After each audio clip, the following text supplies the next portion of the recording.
Peace, everybody.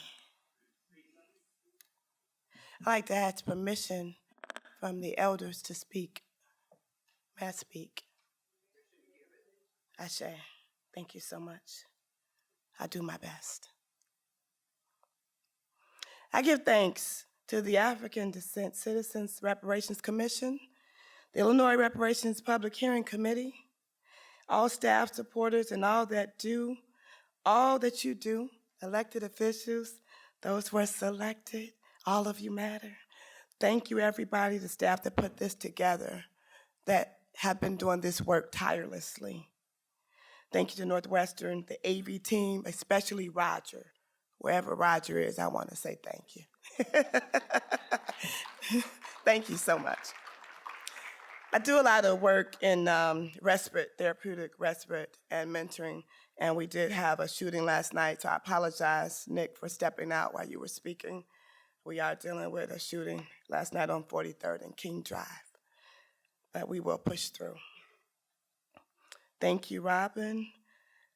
All of the work that you've been doing with First Repair and the community of Evanston, you worldwide, thank you so much. Thank you so much. Mm-hmm. Thank you, Mama Jackie, Algie, your unwavering mentorship, your constant teachings, love, and support have blessed me, my family, and our community for decades. I appreciate you always pouring into me and so many others while teaching us all the same. Gratitude to Baba, Will Crosby. He, along with Kublai Ture Muhammad and Baba Reven Fellows, Coy Pugh are my Babas, and were dear students of my fathers. And you all now teach me, and I'm grateful for the love you show me. Thank you. Thank you to my sister Georgia, who helped me to maintain and get myself together in the middle of a storm last night to still show up today. I pay homage and give honor to the utmost paramount respect to my parents, my father, Reverend Dr. Kwame John Porter, ancestor, and my mom, June Porter. She made 90 on Juneteenth. Amen. Amen. My parents taught me and all of my siblings, all 6 of us, so well that all 6 of us are in service to others every day.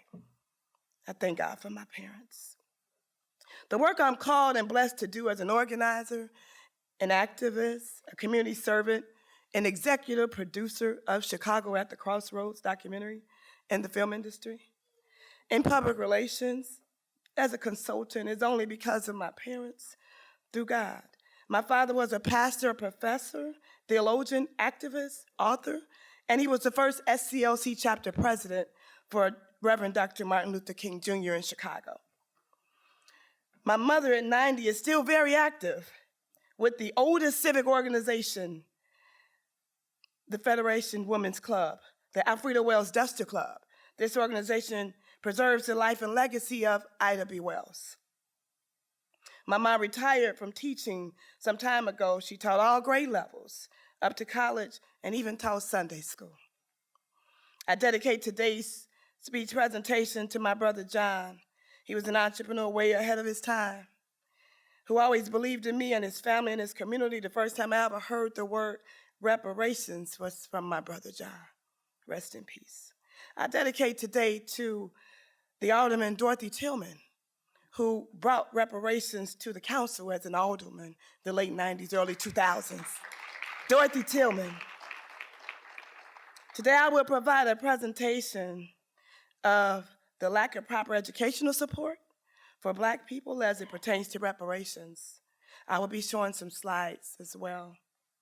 I also want to dedicate today to our ancestors, our grandparents, our great-grandparents, those who fought, those who bled, those who birthed their children, those who breastfed their children, those who aren't here today, but we are here to represent them. I say. When I say reparations, you say repair the damage. Won't you join me? Reparations. Reparations.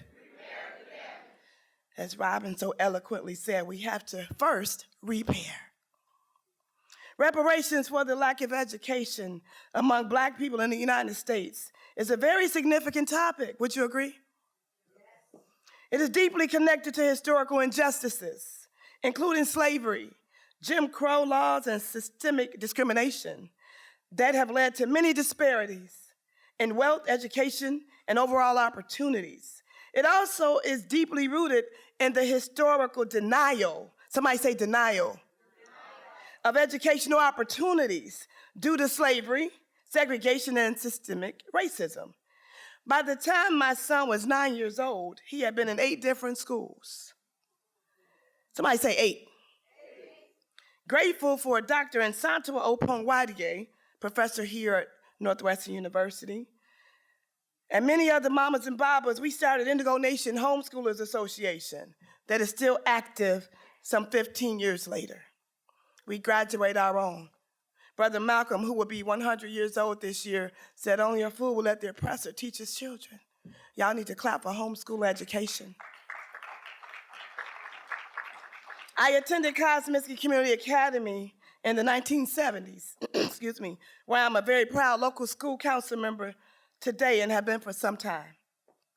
The staff was mostly Black, as it is now, and resources are still very low today, as they were then in the 70s when I was there as a student.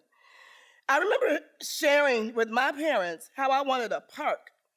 The playground was missing some things. Other parks I would see in my community, my park didn't have. So I would see my parents active in the community, having meetings, and I coerced them to have a meeting on my behalf and my friends at my school, and we got us a park before I graduated 8th grade. Somebody say activism. For centuries, Black Americans have been denied access to quality education, a fundamental right that serves as the key to opportunity, progress, freedom, justice, and equality. What Frederick Douglass spoke about, what W.E.B. Du Bois and Booker T. Washington debated centuries ago. This denial was not accidental. It was by specific premeditated design, woven into the policies and institutions of this nation.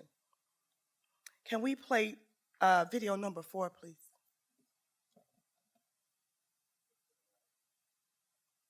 Thank you.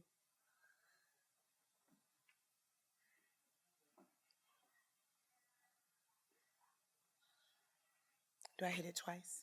Okay, thank you. For too many Black people, they said, what are we going to do? Well, let's build these high rises, but we can't put them in the white areas. Let's rip down houses in the Black community and house people within those neighborhoods. And all of those projects, with the exception of Cabrini, were built in all Black neighborhoods, and Cabrini then became an all Black neighborhood. The reason that high-rise public housing was built in Chicago was an attempt by the city government to constrain the Black population of the city in the smallest geographic area. That's not a recipe for success. That's a blueprint for disaster. It was too late. Those buildings were destined to go.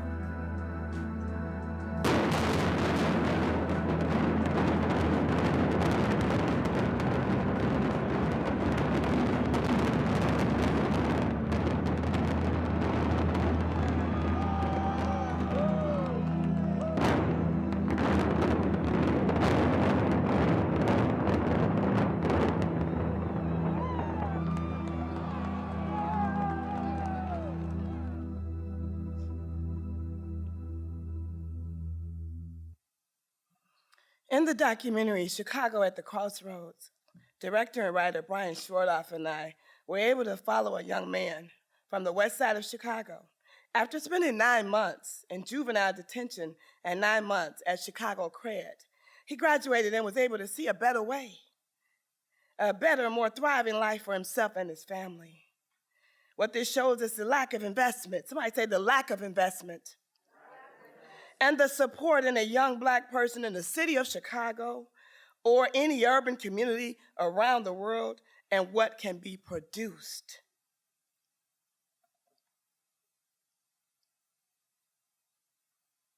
You break down a city, it's like a tale of two cities. if you are downtown Chicago, you almost feel untouchable. Then you go south. You go out to some of the neighborhoods, they just are starved for resources and investment.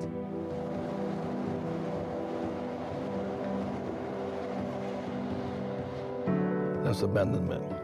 That's just systematic destruction.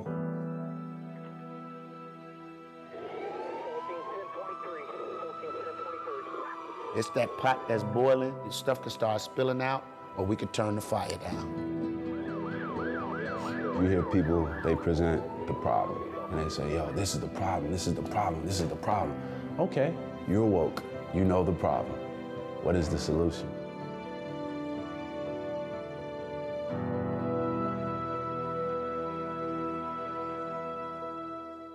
When I say reparations, you say repair the damage. Reparations. Reparations.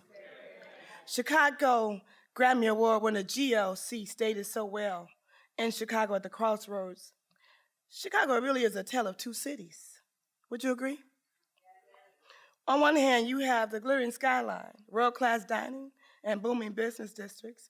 On the other, there are deep inequalities, neighborhoods struggling with crime, like last night, underfunded schools, and economic disparities. It's a city of incredible culture, resilience, history, but also one where opportunities aren't evenly spread. The North Side and downtown feel like a different world compared to parts of the South and West Sides.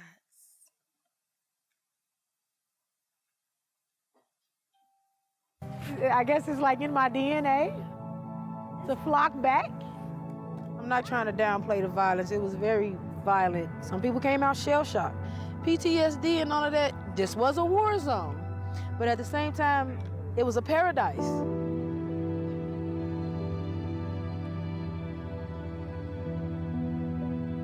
I ride past here often. I say to myself, man, I miss the Iggies.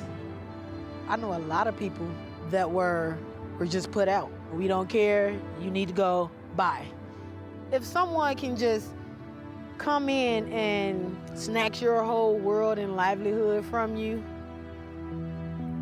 then what are you, you know? I'm Lintessa Williams, former resident of the Harold Iggy Homes.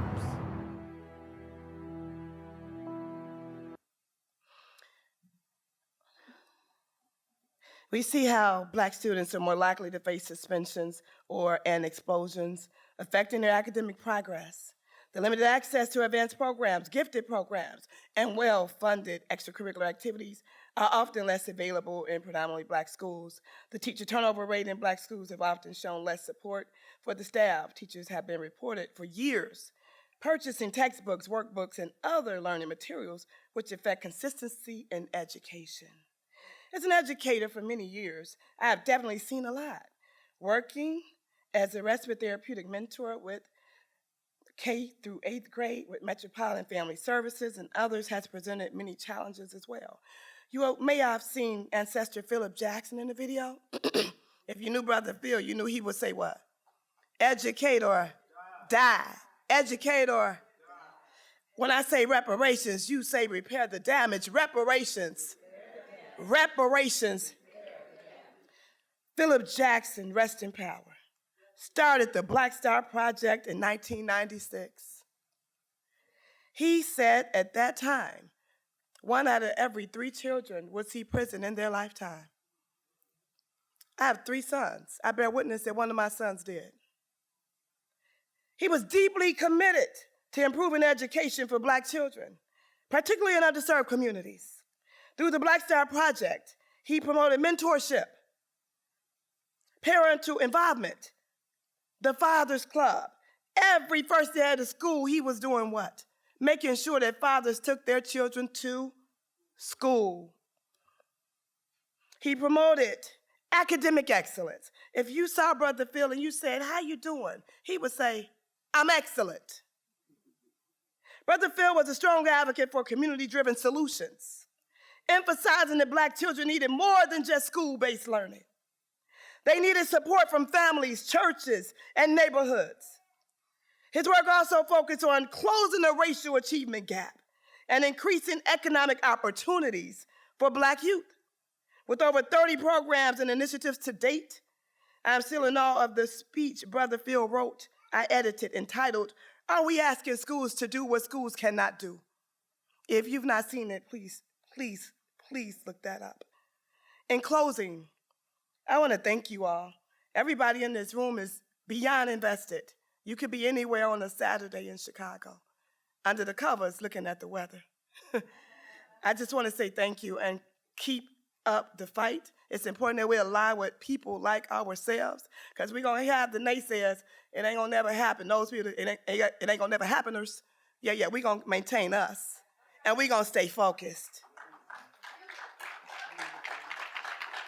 About how many kids they were putting in a building versus the number of adults.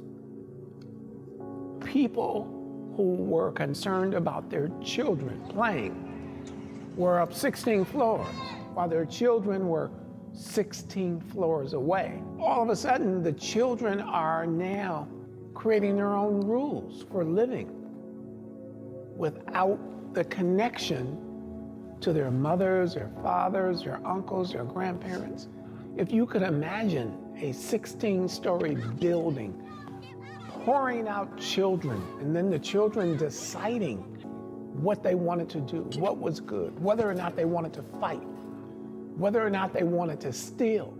You have to put all of this shift in public housing at the feet of public policy.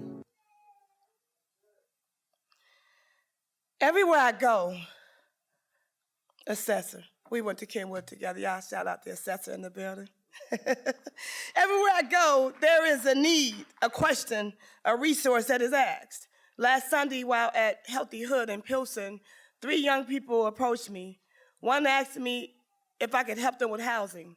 One asked me if I could help them find a job. One asked me, Brother Beckham, if I could give them a couple of dollars to get home from church. We are our own solution. When I say reparations, you say repair the damage. Reparations. Time is the only thing that we cannot get back. I close with this. I only have a minute, only 60 seconds in it. Forced upon me, can't refuse it. I didn't seek it, I didn't choose it. But it's up to me to use it. Give account if I abuse it. Just a tiny little minute, but eternity is in it. You all chose the right time. The time is now. Ashe.